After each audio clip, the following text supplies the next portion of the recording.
Alright, new episode of Stay Sonder.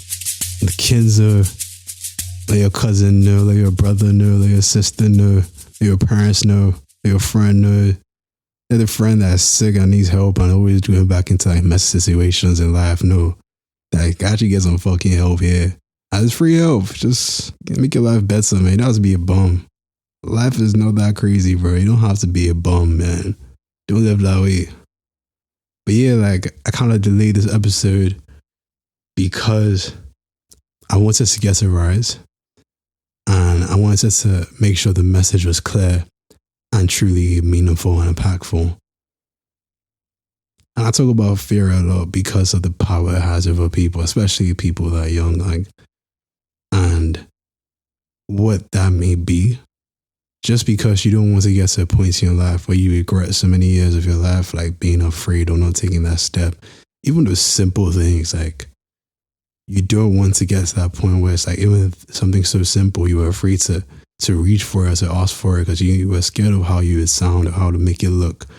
Like, that's why I talk about fear so much. And I think it's such an important topic that needs to be spoken about lots of times. And also people need to remember as much as possible, including me, and I'm talking to myself at this point, that yo, like, be brave. I have nothing to lose in this life. Like,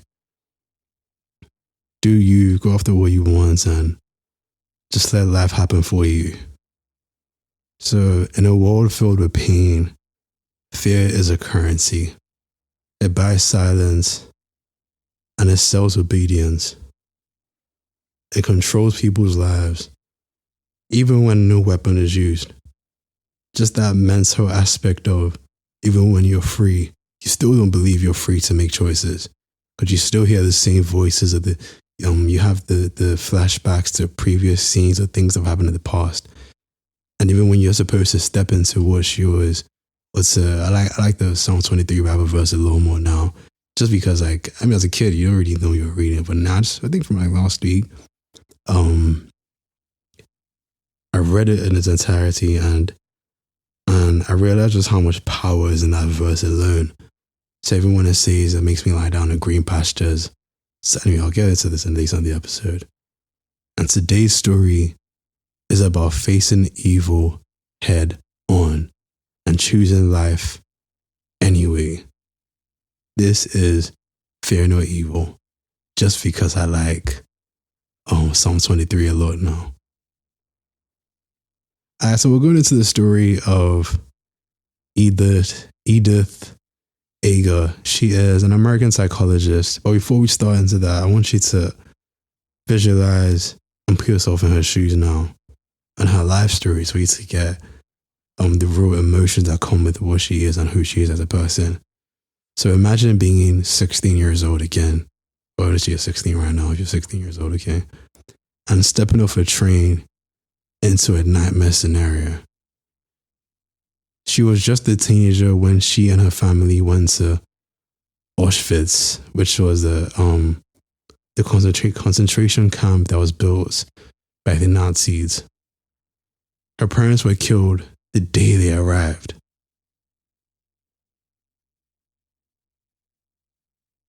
Her mother was sent to the gas chambers on the same day they arrived to the concentration camp. That night, to fight for her life, she was forced to dance for a Nazi officer. I'm not going to dignify him by saying this piece of shit's name. It was the performance that saved her life, just having to dance for the people in charge of killing your parents and your people. What followed her were months of horror, freezing, starving, watching people die, carrying bodies of her own people. At one point, she was left for dead in a pile of corpses.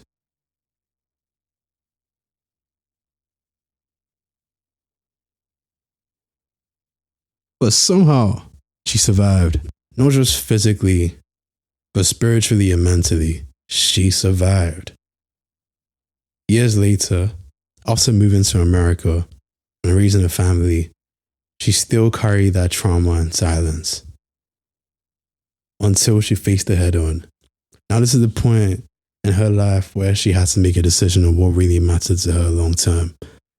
And she decided to do something that most of the world would never do, which was to face the trauma that was holding her back head on. It seems like a logical decision, but the pain that comes with having to relive those moments of your life and confront it every day is one that some people believe is too much for them. So they run away from it, and that's the problem.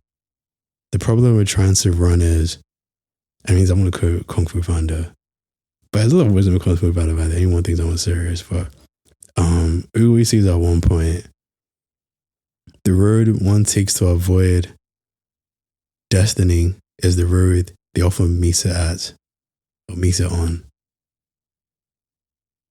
So Edith decided to become a psychologist. She dedicated her whole life to helping others confront their darkness. Her story isn't about tragedy itself. It's about choosing to live. It's about choosing to forgive and to rise again. All of this is a reminder that even when you walk through your darkest valley, through deep darkness, it's not just about survival. It's about who you become on the other side.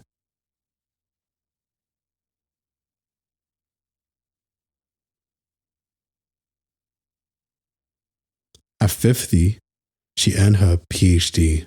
At 90, she wrote The Choice, a book that helped millions understand trauma, healing, and freedom. Her whole life, she's done something important. She never stopped. She never stopped moving forward.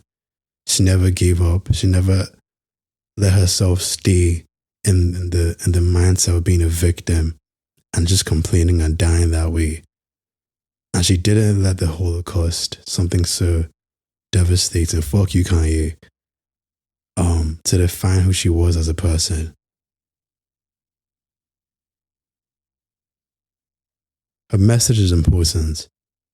And one of the key things she spread was, you can't change what happened, but you can choose how you live now. It's important to remember that that's all the control and power you need. Your present moment is yours.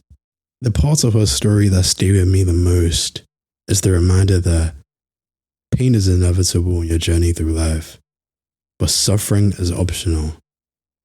And this idea is one that must be ingrained in you mentally for you to survive the seasons of life. In Man's Search for Meaning, the book by Viktor Frankl, I don't know the guy's name, but in Man's Search for Meaning, he states that we can't avoid painful moments in life, but we can choose how we respond to them. He's also a Holocaust survivor. Everything can be taken from a man, but one thing, the loss of human freedom, is to choose one's attitude in any given set of circumstances. From being forced to dance in front of a Nazi doctor for hours after her mother was murdered, to rising decades later as a best-selling author. That tells you everything you need to know about who she was as a person and who you're capable of being. She chose not to be defined by what happened to her. She chose not to be defined by what she saw. She chose not to be defined by what she saw externally, what she was living through. And she changed her perspective and she chose how to interpret it. She used it to make her the person she was. That's not to say that the pain was necessary. That's not to say that the pain was best for her. Who knows why we have to go through pain? But if we're going to have to go through it, then we have to learn to live with it. I still want to know why we have to go through it. That's one of my greater questions. But in the meantime, you need to find a way to use it to make yourself reach the highest version of yourself. Your past may shape you, but it doesn't have to cage you. Michael Wyatt and David Epstein, which tells us that we can reauthor our life stories. In other words, that's the part of God in us that can determine and create the life we want. We can change the narrative at any point. There are people who tell you that they started off being a doctor, they changed careers to go fly planes, be a pilot. Another person will tell you that they were working a boring job and they decided that all they wanted to do was just skydive all day and they found a way to make a living off that. The people who do crazy things like quit the investment banking job and go climb Mount Everest, and that gives them life. There are things you can do at any point in time in life. People wake up, work hard, save up money, and then switch countries, a country they've never lived in before, they've never been to before, and they start a whole new life in a new country with new people, with new friends. It's like all the James Bond movies were not James Bond, Jason Bourne, where you just see the guy living in a village somewhere or in a new country somewhere, just chilling as a new name and everything with it, and a new haircuts, and no one disturbs. Everyone just identifies you as, oh, that's John from down the street, but from another place in the world, and everyone knows you as robbers. You determine how your story goes. You can reshape your life at any point. You control the narrative, not the people around you, not what the internet tells you, not what you watch on TV. You have that power. You've always had that power. If you keep yourself locked up and locked into a cage that you don't like, or into a box that you feel like you're forced to live in, that's an excuse. At any point in time, you have the key to leave the cage. No one is holding you in this cage. It might be uncomfortable for you because it's going to be new, but you have the power to change it. The dominant story you tell yourself is, I'm broken, I'm behind, it's too late. All of those lies and ways you try to justify staying in the box, all of that can be changed, challenged, and rewritten. Edith reauthored her story from victim to survivor to teacher. Victim to survivor to teacher. Her life story shows that we are not bound by what was done to us or by what we lacked. We are bound only by the stories we never challenge. One of the worst things you can do to yourself, a great disservice to yourself, is to define who you are by the things that were done to you when you were powerless as a kid. It's a grave mistake. Because the moment you become an adult, nobody cares. And it's so sad to say, there's going to be a few people who give you a hug, but everyone expects you to either live with this or they simply just don't care. That's the truth. So if you define yourself and your character by some very sad and hurtful experiences, I'm sure of, that's just going to be your story. You're not going to get sympathy points. You're not going to get things in life that you believe you deserve just because you've been through pain, or just because you've been through hell. It doesn't work that way. Way for you to walk into who you are as a person, who you were created to be, is to start where you are. There is no right time. Healing is not an arrival. It's a direction and it's a process. Once you start, you're on a certain path. You're making yourself whole. You're making yourself more balanced. You're making yourself be clearer in how you think. the way we were meant to be. Edith was in her 40s when she started therapy. She got her PhD in her 50s. She published her first book at 90. That story is insane. She did all the things that the world would like to tell you it's too late for you to do. Or the fresh start effect, which was developed by researchers Hengchen Dai, Catherine Milkman, and Jason Rose, shows that people are more likely to take goal-directed action at perceived new beginnings. If new beginnings doesn't mean wait till Monday, new beginnings doesn't mean wait till New Year's or to a milestone, instead of claiming the most powerful starting point, which is now. The people who wait till New Year's, like, I had this conversation with my sister and I was like, the funny thing about waiting to New Year's before you even start to even think of your goals is by the time you realize what your goals are, and like maybe you do consistent work from like January to end of February, if that's, I really doubt that, by the way. By the time you get to March or April, you're already getting very gassed and you're tired. By the time May hits, all you're thinking about is summer. Once summer is around, all you want to do is chill. September rolls around, you're just looking forward to the end of the year. End of December, you're chilling, you're relaxing, family time, Christmas, maybe fun time with friends and all that. Then it's January again, it's a new year. And you realize you just wasted a year doing nothing, no progress, nothing has been done. Don't wait for a fucking milestone. Don't wait for the new year to start moving. Don't wait until it's Monday at 5 a.m. to get on the job. You do it now. All you have is the present moments. Move now, act now. Create the life you want now. You can't do it all in 1 minute, 2 minutes, but take a small step to that. And I keep repeating that in every episode because it's so important to remember. Because sometimes life will make you not want to move forward. But you have to move forward. I'm also talking to myself when I do this as well. I'm about to tell you, you are under no obligation to be the person you were 5 minutes ago. If you don't have to be the person you were 5 minutes ago, why the fuck would I have to be the person I was 5 years ago? And I struggle with that sometimes because I'm like, 5 years ago I would have acted like this.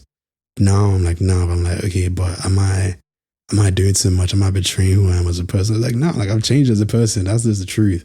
The things I enjoyed back then, I just no longer really enjoy right now. I don't really care. Like, it's just what it is. Like, I'm not better than what I used to enjoy 5 years ago, but like, I just like different things now. I'm just interested in different things that actually just give me life. That's okay. That's fine. Like, there's no crime in that. You're supposed to grow. You're supposed to change. You don't work hard. Jay-Z says it the best. You think I work this hard to stay the same, but he said that in a lot more arrogant way. I like to say it that way, but I don't want to feel the narrative. Don't wish you're in a different place. Don't wish you're in a different spot in your life.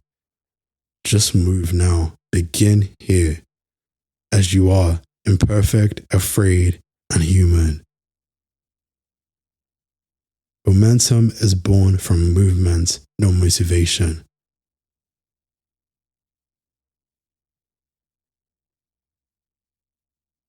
You cannot control what happens to you, but you are responsible for what you do next.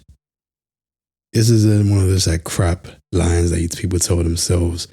That's the reality of it. The responsibility is on you for what you do next.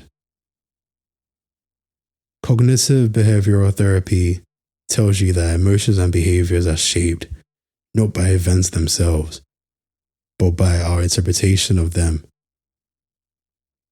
What that tells you is you can't even trust how you see the external world sometimes.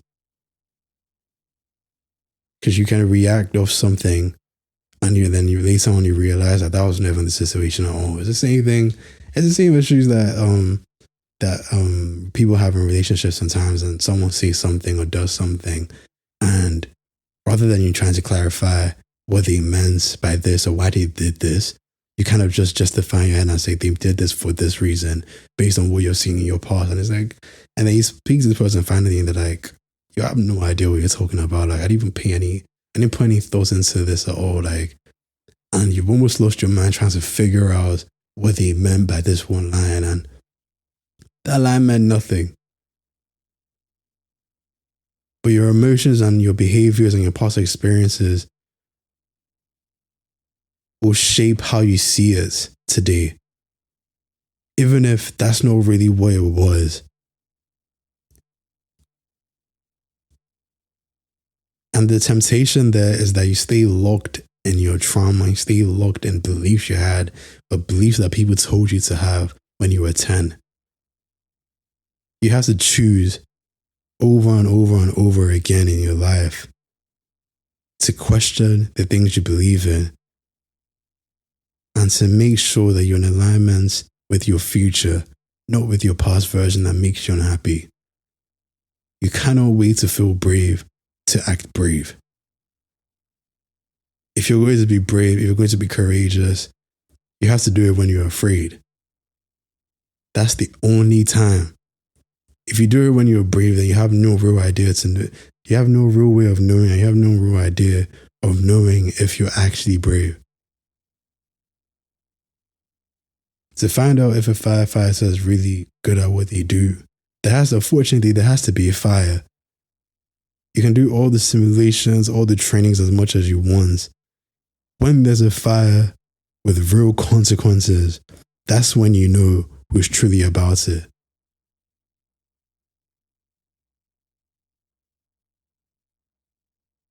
So if you're someone who has been stuck in a story of powerlessness, pain, delay, victimhood, ask yourself, what am I choosing today? And with every second of your life, you have the power of choice. You can choose to do nothing. That's still a choice. You can choose to be a victim. That's a choice. Or you can choose to change the narrative and be the one with the control. Seize this moment for yourself. That's another choice. Think of yourself like you're a character in a movie. And think about how you react to watching that character in the movie. Would you be proud of that character? Would you want to be that character? Or would you constantly look at that character and be like, damn, what a shame? Or constantly just be fucking irritated about who you see? That says a lot. If you watch yourself in a movie and you watch that movie and you're just thinking, yo, what the fuck is this person doing? Yo, you have a lot of changes to make. But if you think of yourself in a movie and you look at yourself with a bit more compassion and you're just trying to tell that character that, yo, take it easy, love yourself, like you deserve the love. And don't worry, you're going to do great things. Or just like you're proud of that person, you want to be that character. I want to become the person I'm watching. That's a great sign.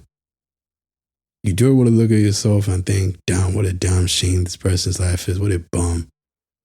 That's a crazy way to feel about yourself.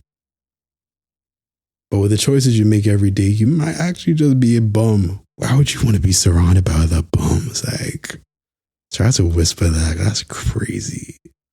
Do you know how insane it is to just be around bums all the time and be comfortable in it? What's going on? Anyway. When fear shows up, name it, say it out loud, but make sure you choose to take the first step towards the fear, not away from it.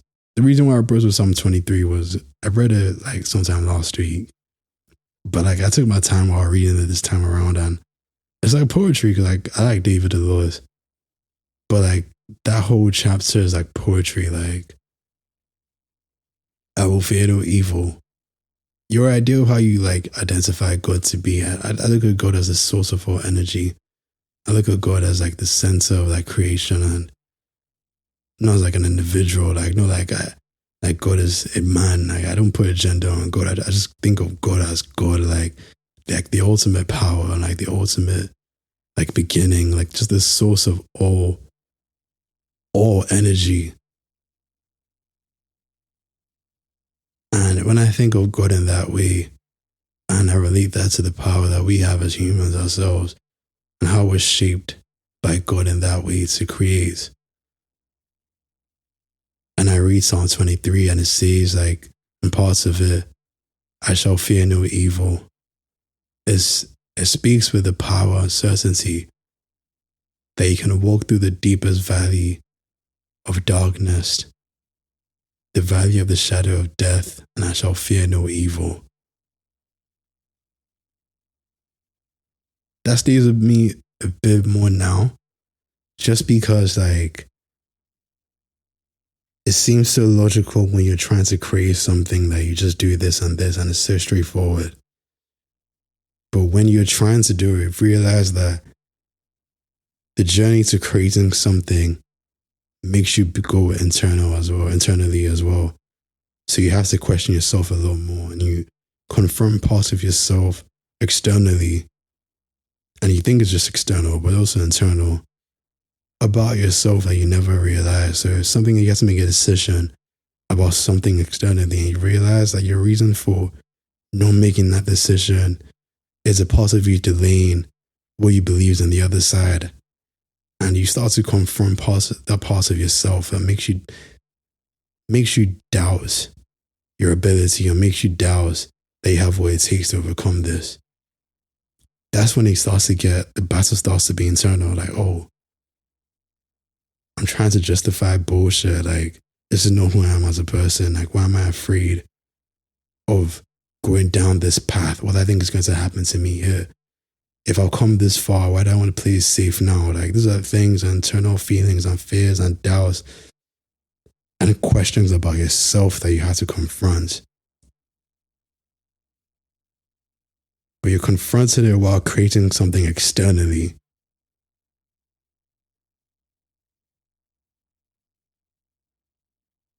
So in your journey to creation, you walk through the valley of the shadow of death, of deepest darkness, the parts of yourself you try to ignore. But as you walk through it with the confidence of, I shall fear no evil. And then the chapter ends with, surely goodness and mercy shall follow me all the days of my life. Only goodness and mercy shall follow me all the days of my life. It's like the victory is assured. And then I relate that to Alexander's story of him believing that he's the son of Zeus. And when he walks into war, walks into battle, he walks into it with the belief that the battle is already won and I have nothing to lose from advancing, even if the numbers seem to be against me, even if everything seems to be against me. If there are 99 possibilities that I'm going to lose this war, if I know there's a 1% chance that I'm going to win, Alexander walked in with that belief that 1% chance was what was going to happen at this current moment. And he was right every single time.